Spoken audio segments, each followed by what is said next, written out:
आपल्या नांदेड जिल्ह्यामध्ये कालपासून जो पाऊस सुरू आहे त्यामध्ये मुख्यत्वे करून जे 4 तालुके आहेत किनवट, माहूर, हदगाव, हिमायतनगर आणि त्याचप्रमाणे जिल्ह्यातील इतर काही भागांमध्ये सुद्धा मुसळधार पाऊस झालेला आहे।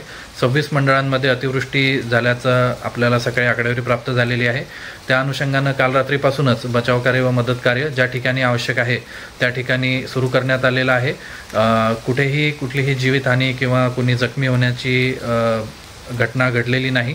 मात्र काही ठिकाणी अगदी कमी प्रमाणात का होईना परंतु घरांची पडझड, पशुधनाचं नुकसान आणि शेतीचं मात्र मोठ्या प्रमाणावर नुकसान झालेलं आहे। त्याबाबत पाऊस ओसरताच आपण पंचनाम्यांची प्रक्रिया सुरू करतो आहोत। या अनुषंगाने सर्व जिल्हावासियांना जिल्हा प्रशासनातर्फे माझं आवाहन राहील की आपण धोकादायक असणाऱ्या परिस्थितीमध्ये जाऊ नये। विशेषतः जिथं जलप्रवाह हे आता भरलेले आहेत आणि ते वेगाने वाहत आहेत अशा ठिकाणी कुणीही जाऊ नये।